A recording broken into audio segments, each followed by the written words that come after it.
Prime minister साहब ने आज एक तकरीर की है जिसमें उन्होंने कहा है अगर खुदा न खास्ता मुल्क डिफ़ॉल्ट कर जाता तो मेरे माथे पे और मेरी कब्र पे धब्बा होता कि इसकी वजारत उज़्मा के दौरान इस्लामी जमहूरिया पाकिस्तान डिफ़ॉल्ट किया था। क्या कहा प्राइम मिनिस्टर साहब ने, सुनिए।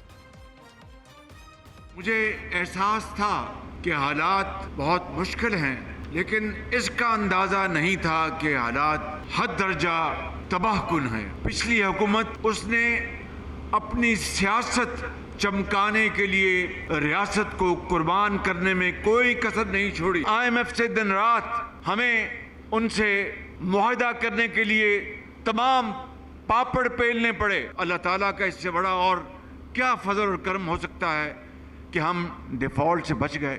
अगर खुदा न खास्ता डिफॉल्ट हो जाता तो हमें दवाई और रोटी के लाले पड़ जाते। बस इतना काफी है कि डिफॉल्ट क़यामत तक एक काला धब्बा होता जो मेरे माथे पर और मेरी कब्र में भी कतबा लगता होता कि इसके ज़माने में डिफ़ॉल्ट हुआ। तो ये तो शहबाज साहब शुक्रिया अदा कर रहे हैं खुदा का कि जी शुक्र है कि मेरे दौरे हुकूमत में मुल्क डिफ़ॉल्ट नहीं किया, नहीं तो कतबा लग जाता। लेकिन अगर थोड़ा सा गहराई में जाकर सोचें तो धब्बे तो बहुत सारे हैं। मिसाल के तौर पे मईशत की जो बर्बादी PDM के दौरे हुकूमत में हुई है वो अनप्रेसिडेंटेड है, उसकी कोई नज़ीर नहीं मिलती है। मीडिया पर जिस तरह से सेंसरशिप लगा है PDM के दौरे हुकूमत में वो अनप्रेसिडेंटेड है। इंसाफ के हवाले से लोगों के जो तहफ़्फ़ुज़ात हैं और जो कंसर्न्स हैं, रूल ऑफ लॉ को लेके लोगों के जो तहफ़्फ़ुज़ात हैं वो अनप्रेसिडेंटेड हैं। मियाँ शहबाज साहब के दौरे हुकूमत में जिस तरह से महंगाई हुई है और जिस तरह से गरीब आदमी की ज़िंदगी मुश्किल हुई है, उसमें जितने वाक़यात रिपोर्ट हुए हैं, ख़बरें आई हैं, स्टोरीज़ आई हैं कि फ़लाने ने ख़ुदकुशी कर ली, ख़ुदसोज़ी कर ली, मरने से पहले, ख़ुदकुशी करने से पहले बच्चों के लिए एक मैसेज छोड़ा, वो भी अपनी मिसाल आप है। बहुत सारे लोगों की ख़बरें आई कि उन्होंने मुल्क छोड़ दिया और मुल्क छोड़कर बाहर चले गए हैं बहुत बड़ी तादाद में। जिस तरह से पॉलिटिकल विक्टिमाइजेशन हुई है, बहुत सारे लोगों का कहना है कि वो अनप्रेसिडेंटेड है।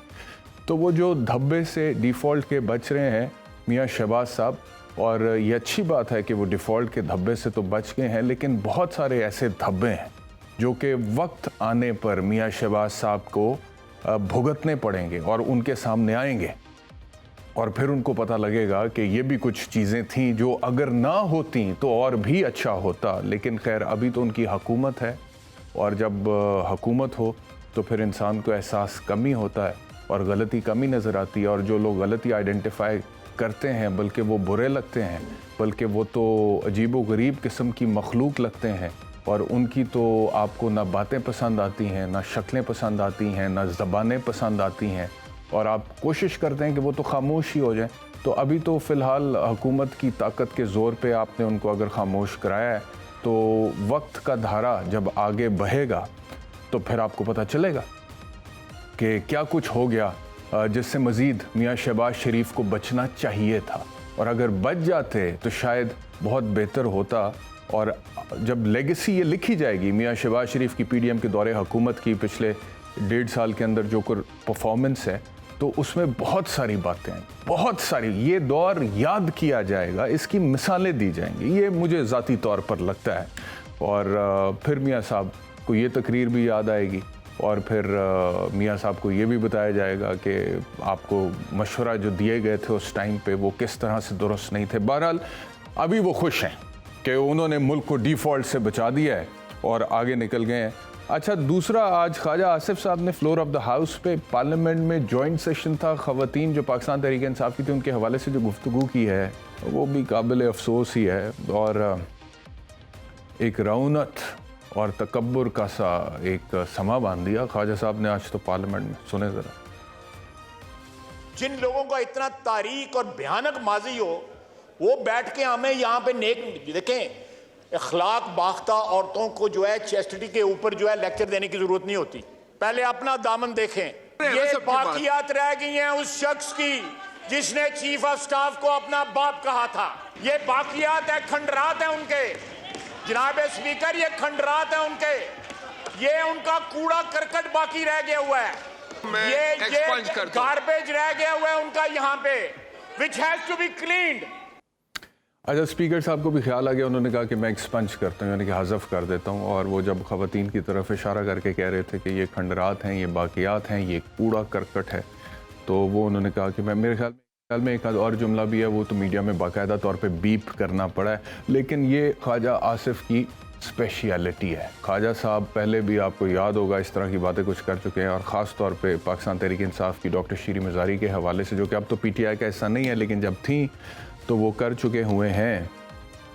बाकी मैं ये समझता हूँ कि जब आप पार्लियामेंट में बैठे होते हैं और उसमें ख़वातीन भी हैं, अगर ख़वातीन की तरफ से कोई ऐसी बात की गई है जो कि प्रोवोकेटिव है और जो गलत है और गैर अखलाकी है, और उसके जवाब में आपने ऐसी ज़बान इस्तेमाल की है, तो फिर भी शायद उसकी कोई जस्टिफिकेशन हो पाती कि जी पहली दूसरी तरफ से कहा गया था।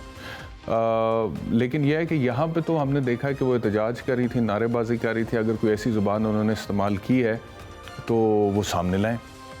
और अगर सिर्फ उनकी आवाज़ जो है आपको इतनी बुरी लगती है कि आप उनको, ख़वातीन को, पाकिस्तान तहरीक इंसाफ की ख़वातीन को कूड़े करकट से तशबीह देने लगें और कहें कि ये बाक़ियात हैं और इसको साफ़ करना है, तो इससे ज़ाहिर होता है कि इस वक्त आप रऊनत और तकब्बुर के उस मनसब पर, आला मनसब पर फायज़ हो चुके हैं, जहाँ पर आपको लगता है कि ये जो इक़्तिदार फ़िलहाल आपके पास है, ये आप ही के घर की लौंडी है और ये ऐसे ही चलेगा, और इसको जो आप कहेंगे, डिक्टेट करेंगे, ये वैसे ही चलता जाएगा। लेकिन ऐसा होता है नहीं। तारीख़ के कुछ कवानीन हैं, द लॉज ऑफ हिस्ट्री, वो कार्ल मार्क्स ने भी कहा था ना, द लॉज ऑफ हिस्ट्री।